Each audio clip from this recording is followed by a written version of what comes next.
मेरे आराध्य गुरुवर के चरणों में नमोस्तु एवं मंचासीन सभी मुनिराजों के चरणों में नमोस्तु। महाराज श्री, सिंगापुर की जैसे आपके आशीर्वाद से 24वीं स्थापित हो रही है, तो उसका समस्त जो प्रशस्ति का काम था वह मुझे करने के लिए दिया गया था। प्रशस्ति लेखन का, उसके लिए सारा डाटा इकट्ठा करना था। तो महाराज श्री, आज के वर्तमान समय से संबंधित उसको थोड़ा सा एक समाज का एक प्रश्न है ये। उसमें हमने गोत्र लिया, कुल लिया, जाति ली, उसके बाद फिर हमने ये पता किया कि कौन से जैन हो, खंडेलवाल हो, परवाड़ जैन हो, इत्यादि इत्यादि। हमने सुना कि आदिनाथ भगवान का गोत्र भी काश्यप था, जबकि आदिनाथ भगवान ने कर्मणा व्यवस्था की थी, जिसमें कि आगे जाके भरत चक्रवर्ती ने ब्राह्मण और जोड़ दिए थे। तो महाराज श्री, ये जो गोत्र है ये कब स्टार्ट हुआ? क्योंकि आदिनाथ भगवान का भी गोत्र है, तो महाराज श्री इसका थोड़ा इतिहास बताएं और आज के परिप्रेक्ष्य में इसका क्या प्रैक्टिकल यूज है, हमें यही समझ में नहीं आ रहा है। सबसे पहले समझो गोत्र का अर्थ क्या है। गोयते इति गोत्र, जिससे आपकी पहचान हो उसका नाम गोत्र। समझ गए? संतान कमे ना गए जीवाय रणस् गोद मिदिशन्ना, उच्चम नीचम चरणम उच्चम नीचम हवे गोदो। पीढ़ियों के क्रम से आए हुए जीव के आचरण का नाम गोत्र है। जिसका उच्च नीच आचरण होता है उसी के अनुसार उच्च नीच गोत्र होता है। तो गोत्र है गुयते इति गोत्रम, जिससे तुम्हारी पहचान हो। तो विभिन्न गोत्रों की संरचना हुई। आदिनाथ भगवान का कश्यप गोत्र था, ये कथन पूरी तरह से सुसंगत नहीं है। इक्ष्वाकु कुल के नंदन थे, उसको और देखना चाहिए। देखिए, गोत्र एक पहचान का आधार बनाया गया ताकि उसके आधार पर विवाह आदि के संबंध स्थापित हो। जाति अलग है, वर्ण अलग है, गोत्र अलग। गोत्र हमारे डीएनए को जोड़ता है, एक पहचान बनी हुई सबको, उस हिसाब से रखना चाहिए। जातियों का सबका अपना अपना इतिहास है। जितनी भी जातियां हैं, जातियों का संबंध धर्म से नहीं है। आज बहुत सारे ऐसे जातियां हैं जो जैन धर्म का पालन नहीं करते, लेकिन कभी वो जैन थे। उदाहरण के लिए एक है मोड़ जाति, जो मुख्य रूप से गुजरात और मध्य प्रदेश के कुछ स्थान में। कलार जाति, जो कलचुरी वंशित है। कुछ सूचनाओं के आधार पर ऐसा भी मिलता है कि बहुत सारे गौड़ भी जैन धर्म का पालन करते थे। जितने यदुवंशी हैं वे जैन धर्म का पालन करते थे। एक समय भारत की बहुसंख्यक आबादी जैन धर्म की अनुयायी थी। 84 जातियाँ थी, जिनमें से आज बहुत सारी जातियाँ विलुप्त हो गई। हाँ, सराक तो इस पूरे क्षेत्र में है जो आज भी जैन धर्म का पालन कर रहे हैं। तो ऐसी बहुत सारी जातियाँ हैं जो कभी जैन धर्म का पालन करती थी, धीरे धीरे विमुख हो गए। हमें जाति से अपने इतिहास का पता चलता है, गोत्र से अपने कुल का पता चलता है, एक पहचान बनती। तो इस आधार पर इतिहास को संरक्षित रखने के लिए ये चीज़ें की जाती। वर्ण व्यवस्था कर्मणा थी, आज वर्ण व्यवस्था खत्म हो गई, क्योंकि अब कर्म आधारित कोई वर्ण नहीं है, पर जातियां हैं, गोत्र है, और इन्हें रहना चाहिए। जातियों से नुकसान नहीं है, जातीयता से नुकसान है।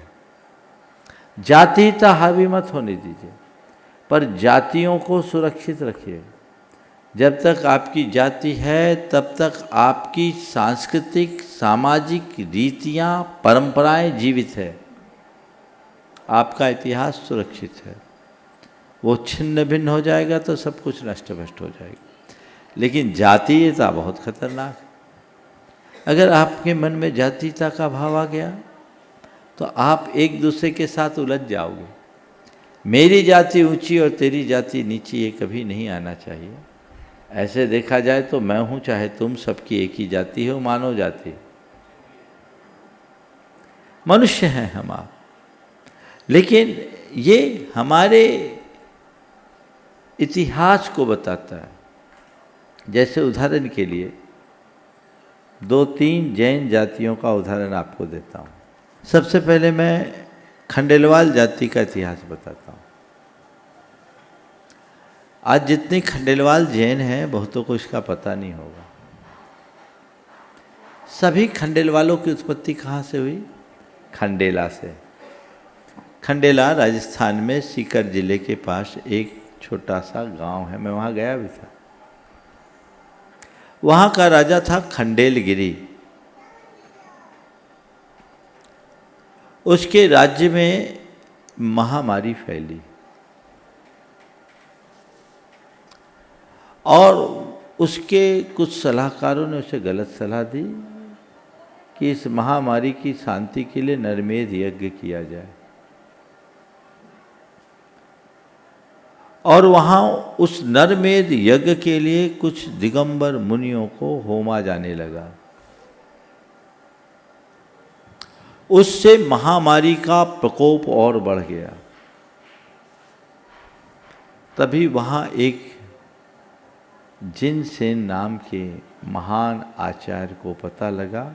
वो संघ सहित वहाँ आए और उन्होंने राजा को संदेश दिया कि मैं तुम्हारे यहाँ की महामारी का शमन कर सकता हूँ, बशर्ते तुम्हें ये सारा उपसर्ग दूर करना पड़ेगा और जो मैं कहूँगा वो करना होगा। राजा ने उनके प्रस्ताव को स्वीकार लिया और महाराज की तपस्या से सारी महामारी पल में दूर हो गई। राजा महाराज का भक्त हो गया और खंडेलगिरी राजा ने उसी क्षण जैन धर्म को स्वीकार किया। उसकी 84 रियासतें थी, ये सब रियासतें अलग अलग रियासतें जैन हो गई और सबको अलग अलग गांवों के नाम से उनको वो गोत्र मिल गया। ये खंडेल वालों का इतिहास है जो लगभग आज से 2200-2300 साल पुराना इतिहास है। बुंदेलखंड में परिवार जैन हैं। इन सभी परिवारों का संबंध सम्राट विक्रमादित्य से है। अरहद बलि जो हमारे महान आचार्य थे, जिनके सानिध्य में महिमा नगरी में जैनों का एक बड़ा श्रमणों का सम्मेलन हुआ था, अरहद बलि विक्रमादित्य के भ्राता थे और परिवार जैनों के वो पुरखे थे। उस समय से ये पूरे के पूरे जैन धर्म का संबंध हुआ। अग्रवाल जैनों का संबंध अग्रोहा से है। इसी तरह विभिन्न जातियां हैं, बहुत सारी जातियों का इतिहास लिखा गया है, अलग अलग क्षेत्र में हुए और एक समूह ने जैन धर्म को स्वीकार किया, वो जैन हो गए। तो ये जातियां चली तो बहुत सारी जातियां जैन बनी और बहुत सारी जातियां जैन धर्म से विमुख हो गई। हम लोग बोलते यादवों मुनि सुब्रतों, नेमी सुब्रतों, नेमिनाथ और मुनि सुब्रतनाथ भगवान यदुवंशी थे। तो जिनके वंश में तीर्थंकर उत्पन्न हुए वो जैन क्यों नहीं थे? समझने की बात। आज कुछ लोग ही जैन के रूप में दिखते हैं। एक दिन मैंने ऐसा कहा था, देखो महाराज के पास सारा रिकॉर्ड रहता है, मैं देख रहा था तो एक दिन ऐसे बैठे बैठे मेरे दिमाग में 28 जैन जातियों के नाम मैंने ऐसे नोट करे थे। महाराज ने निकाल के दे दिया, है मेरी राइटिंग है। 28 के नाम मैं बोलता हूँ: खंडेलवाल, परवार, अग्रवाल, जायसवाल, पल्लीवाल, गोला लारे, गोला पूरब, गोल सिंघारे, लमेचुवाल, बुढ़ेरवाल, बघेरवाल, गंगेरवाल, पल्लीवाल, श्वेतवाल, पोरवाल, पोरवाल, पद्मावती पोरवाल, जांगड़ा पोरवाल, कठनेरा, दसा हुमड़, बीसा हुमड़, नरसिंहपुरा, दसा नरसिंहपुरा, बीसा नरसिंहपुरा, चित्तौड़ा, नागदा, बीरवाल, इतनी जातियां तो मैंने गिन ली थी, और भी होगी।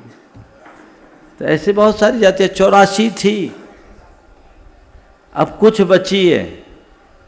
तो बहुत सारी जातियाँ, जैसे अभी इनने दक्षिण भारत के मैंने नहीं लिए, चतुर्थ, पंचम, ये जातियाँ भी हैं। तो बहुत सारी जातियाँ थी नैनार, तमिलनाडु में नैनार जाति है, बहुत ज़्यादा संख्या में है, तो 28, 3, 31 हो गए, लिख लो भाई, चतुर्थ, पंचम, नैनार, और याद आएंगे। तो ऐसे बहुत सारी जातियां हैं, तो इन जातियों का इतिहास बनता रहता है। मैं आप सबसे कहता हूँ थोड़ा पढ़ो, अपने परंपरा के इतिहास को पढ़ो। जब तक आप अपना इतिहास नहीं समझोगे आपका श्रद्धान पक्का नहीं होगा। सबको जैन धर्म के इतिहास को पढ़ना चाहिए।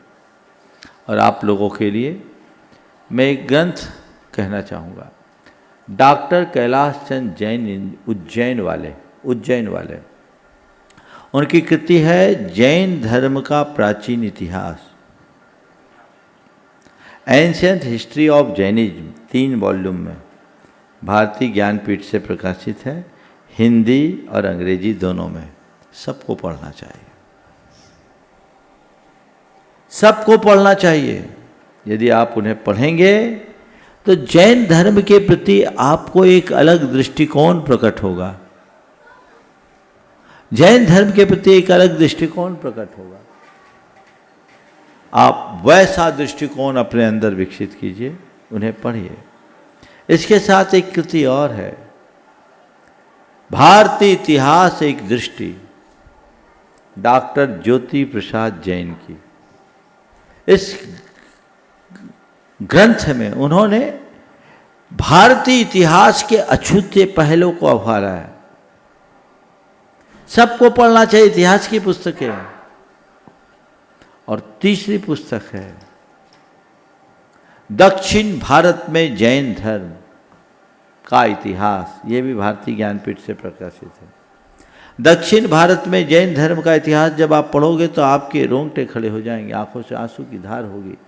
पंडित कैलाश चंद सिद्धांत शास्त्री वाराणसी वालों ने लिखा है, आप उसे पढ़िए।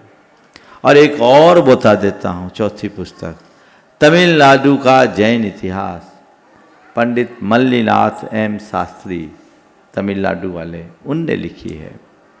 इन पुस्तकों को हर व्यक्ति को पढ़ना चाहिए। इन्हें जब आप पढ़ेंगे, समझेंगे, तो आपका भाव कुछ और होगा, जीवन का पथ प्रशस्त होगा।